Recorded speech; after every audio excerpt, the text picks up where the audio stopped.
ಕನ್ನಡದ ನಂಬರ್ 1 ದಿನಪತ್ರಿಕೆ ವಿಜಯವಾಣಿಯಲ್ಲಿ ಪ್ರಕಟವಾಗಿರುವ ಈ ದಿನದ ಮಹತ್ವದ ಸುದ್ದಿಗಳನ್ನೊಮ್ಮೆ ನೋಡಿ ಬರೋಣ.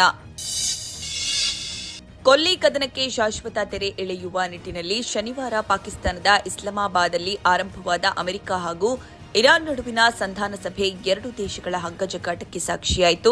ಪಾಕಿಸ್ತಾನದ ಮಧ್ಯಸ್ಥಿಕೆಯಲ್ಲಿ ನಡೆದ ಈ ಐತಿಹಾಸಿಕ ಮತ್ತು ಮಹತ್ವದ ಸಭೆಯಲ್ಲಿ ಇರಾನ್ ಹಲವು ಪ್ರಮುಖ ಷರತ್ತುಗಳಿಗೆ ಬಿಗಿ ಪಟ್ಟು ಹಿಡಿಯಿತು.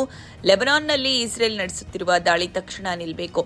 ಮುಟ್ಟುಗೋಲು ಹಾಕಿಕೊಂಡಿರುವ ಇರಾನ್ ಹಣ ಮತ್ತು ಸಂಪತ್ತನ್ನು ವಾಪಸ್ ಬಿಡುಗಡೆ ಮಾಡುವ ಜೊತೆಗೆ ಹೊರ್ಮುಜ್ ಜಲಸಂಧಿ ಮೇಲೆ ಸಂಪೂರ್ಣ ಅಧಿಕಾರ ನೀಡಿ ಯುದ್ಧದಿಂದ ನಷ್ಟಕ್ಕೆ ಪರಿಹಾರ ನೀಡಬೇಕೆಂಬ ಆಗ್ರಹವನ್ನು ಅಮೆರಿಕ ಮುಂದಿಟ್ಟಿತು. ಈ ಸುದ್ದಿಗೆ ಇಂದಿನ ಸಂಚಿಕೆ ಓದಿ. ಇಸ್ರೇಲ್ ಲೆಬನಾನ್ ನಡುವಿನ ಕದನ ತೀವ್ರಗೊಂಡಿದೆ. ಅಷ್ಟಕ್ಕೂ ಈ ಎರಡು ರಾಷ್ಟ್ರಗಳ ನಡುವೆ ಯಾಕೆ ಈ ಪರಿ ವೈರತ್ವವಿದೆ? ಈ ಸಂಘರ್ಷ ಯಾವುದಕ್ಕಾಗಿ? ಇದರ ಪರಿಣಾಮಗಳೇನು? ಈ ಕುರಿತ ವಿವರಕ್ಕೆ ಚಿಂತನ ಪುಟ ನೋಡಿ. ದಾವಣಗೆರೆ ದಕ್ಷಿಣ ಹಾಗೂ ಬಾಗಲಕೋಟೆ ವಿಧಾನಸಭಾ ಕ್ಷೇತ್ರಗಳ ಉಪಚುನಾವಣೆ ಫಲಿತಾಂಶ ಮತಪೆಟ್ಟಿಗೆಯಲ್ಲಿ ಭದ್ರಗೊಂಡ ಬೆನ್ನಲ್ಲೇ ಕಾಂಗ್ರೆಸ್ ಪಕ್ಷದಲ್ಲಿ ಒಳಬೇಗುದಿ ಹೆಚ್ಚಾಗಿದೆ. ದಾವಣಗೆರೆ ದಕ್ಷಿಣದಲ್ಲಿ ಕಾಂಗ್ರೆಸ್ನಿಂದ ಮುಸ್ಲಿಂ ಸಮುದಾಯಕ್ಕೆ ಟಿಕೆಟ್ ಸಿಗದ ವಿಚಾರದಲ್ಲಿ ಕೋಲಾಹಲ ಮುಂದುವರೆದಿದ್ದು, ಶನಿವಾರ ಇಬ್ಬರ ತಲೆದಂಡವಾಗಿದೆ. ಈ ಸುದ್ದಿಗೆ ವಿಜಯವಾಣಿ ಓದಿ.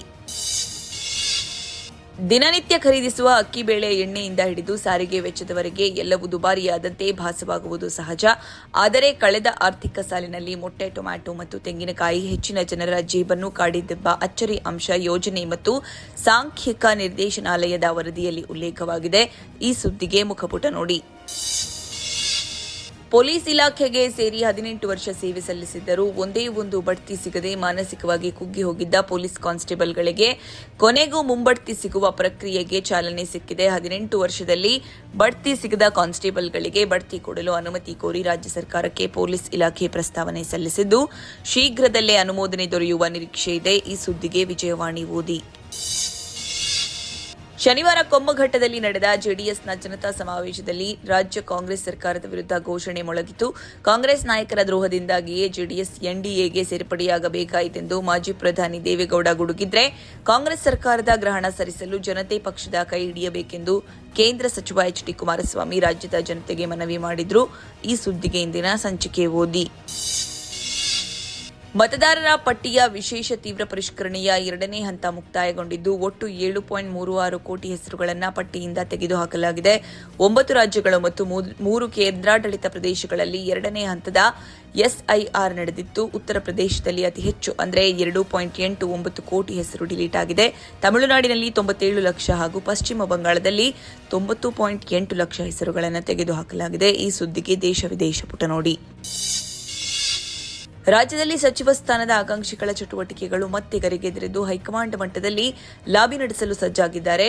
ಸರ್ಕಾರದ ಮುಖ್ಯ ಸಚೇತಕ ಅಶೋಕ್ ಪಟ್ಟಣ್, ಮಾಜಿ ಸಚಿವ ಟಿಬಿ ಜಯಚಂದ್ರ ಒಳಗೊಂಡ 25 ಹಿರಿಯ ಶಾಸಕರು ಭಾನುವಾರ ಸಂಜೆ ದೆಹಲಿಯತ್ತ ಪ್ರಯಾಣ ಬೆಳೆಸುತ್ತಿದ್ದಾರೆ. ಲೋಕಸಭೆ ವಿರೋಧ ಪಕ್ಷದ ನಾಯಕ ರಾಹುಲ್ ಗಾಂಧಿ, ಎಐಸಿಸಿ ಅಧ್ಯಕ್ಷ ಮಲ್ಲಿಕಾರ್ಜುನ ಖರ್ಗೆ, ಪ್ರಧಾನ ಕಾರ್ಯದರ್ಶಿ ಕೆಸಿ ವೇಣುಗೋಪಾಲ್, ರಣದೀಪ್ ಸಿಂಗ್ ಸುರ್ಜೇವಾಲಾ ಅವರನ್ನ ಭೇಟಿ ಮಾಡುವ ಉದ್ದೇಶದಿಂದ ಹಿರಿಯ ಶಾಸಕರ ಗುಂಪು ಒಟ್ಟಾಗಿ ತೆರಳುತ್ತಾ ಇದೆ. ಈ ಸುದ್ದಿಗೆ ಸಮಸ್ತ ಕರ್ನಾಟಕ ಪುಟ ನೋಡಿ. ರಾಜಸ್ಥಾನ ರಾಯಲ್ಸ್ ವಿರುದ್ಧ ಸೋಲಿನ ಹಿನ್ನಡೆ ಎದುರಿಸಿರುವ ರಾಯಲ್ ಚಾಲೆಂಜರ್ಸ್ ಬೆಂಗಳೂರು ಮತ್ತು ಅಸ್ಥಿರ ನಿರ್ವಹಣೆಯಿಂದ ಬರಲುತ್ತಿರುವ ಮುಂಬೈ ಇಂಡಿಯನ್ಸ್ ತಂಡಗಳು ಐಪಿಎಲ್ 19ನೇ ಆವೃತ್ತಿಯಲ್ಲಿ ಭಾನುವಾರ ಮುಖಾಮುಖಿಯಾಗಲಿವೆ.